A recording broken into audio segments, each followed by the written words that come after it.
I survive a toxic boss. Who is a toxic boss? A toxic boss or a toxic supervisor is someone that makes the workplace very, very uncomfortable. They make it uncomfortable through, one, gaslighting. They would make you feel like, can't you take a joke? A toxic boss can say, I'll terminate you. Oh, I'm about to terminate you. They will do it, and they derive joy to see the person crying and shaking, and they will keep saying it. They'll keep saying it. They'll keep saying it. How to deal with that? When they tell you I'll terminate you, say, man, this place, I'm even looking for a better place. Then they start going back. They know it's no longer getting to you. Number two, toxic boss lies. They lie. They will tell you that they never said something when they said it. The best way to deal with it is document. When you are emailing them, try to drag their supervisor into it. Try to drag HR, BCC, blind copy. Put HR in it. So that when they say, oh, I never said it, you say, well, this is the email, this is the date and time. It's almost as if you have to take a picture of everything you are doing. Well, I'm really sitting in the car. Take a picture.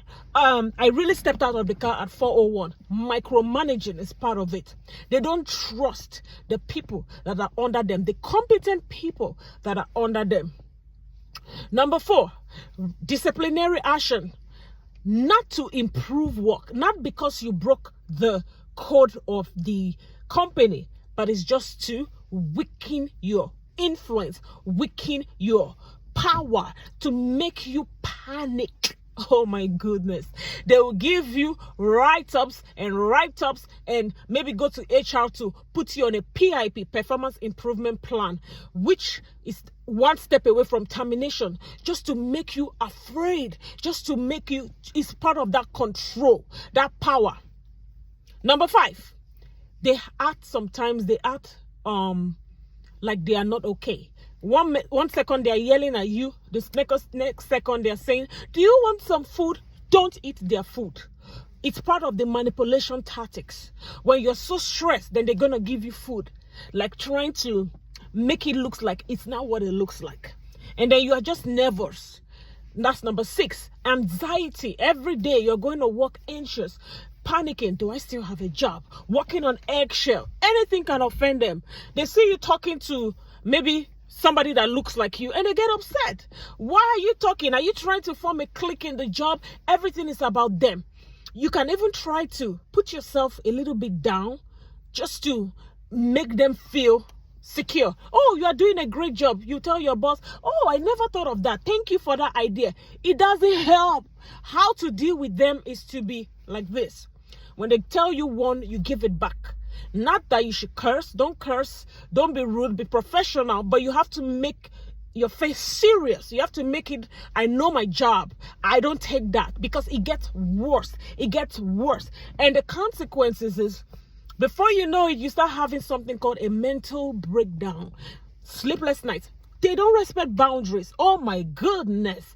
A job that is from 8 to 4, they're going to be calling you. It's one thing to call someone at 5, which is still, after work, just to say something important. But it's another thing to think you can call someone at 9 p.m., at 12 p.m., 12 a.m., sending texts of non-critical, non-urgent things. Something that could have been emailed and addressed the next day is still part of the power control. And then they get angry. Why didn't you pick my call? They just called you 5 minutes ago. You were on your own personal time. And they'll be like, why didn't you pick my call?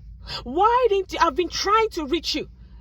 Man, I'm going to write up. I'm going to terminate. They threaten again, making you feel bad. When you're taking your day off, they even tell you, even on your sick day, you still need to answer the company email. You still need to. That's what they'll tell you.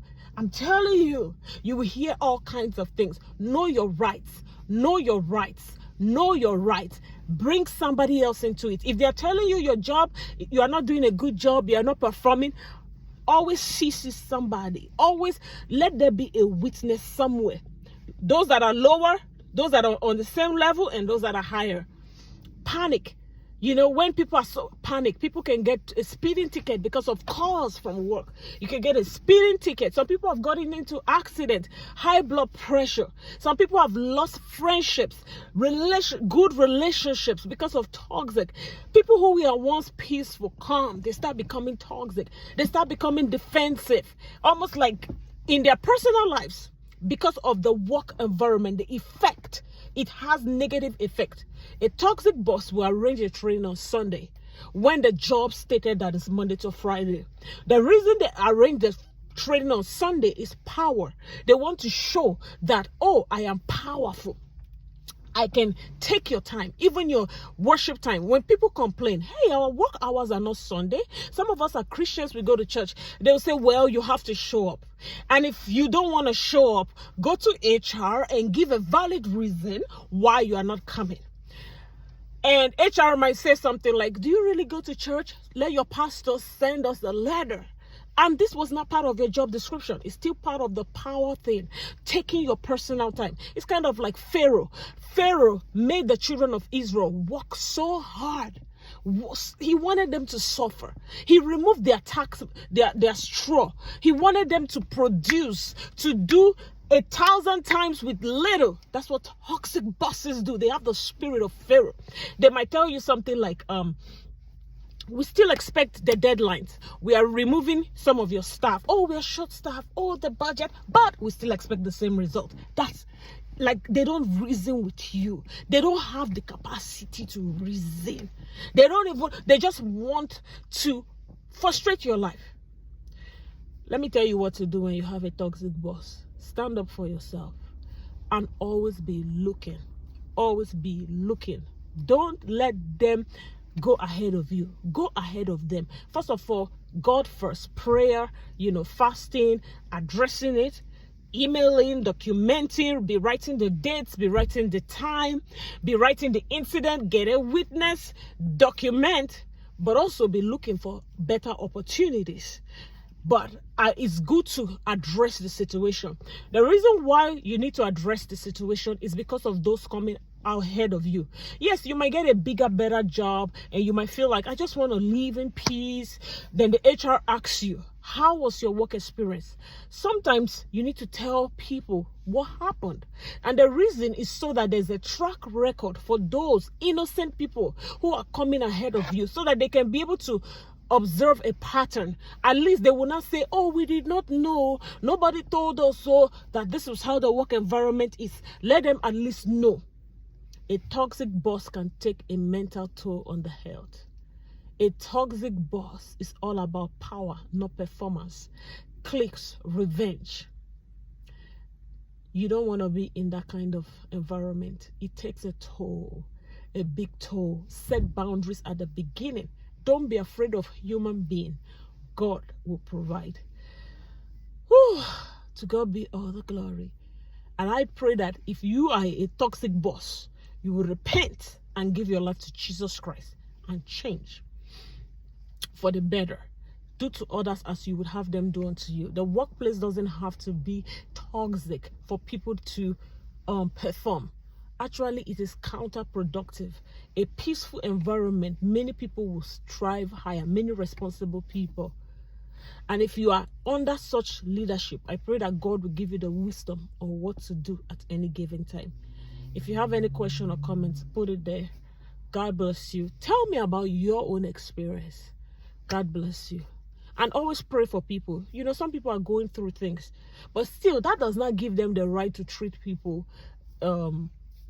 just anyhow. But still, pray for them, but let them know you will not put up with this. I forgive you. I forgive you. I'm a child of God. I don't want anybody to get in trouble. But yeah, they still want to get you in trouble, even if you don't want to get anybody in trouble. And that's why you have to address them that, hey, please, it's just a job. It's just a job. Take it easy. Learn to live work at work and have a home life balance. Practice self-care and be positive. And when God brings you out of such environment, deep breath. To God be all the glory.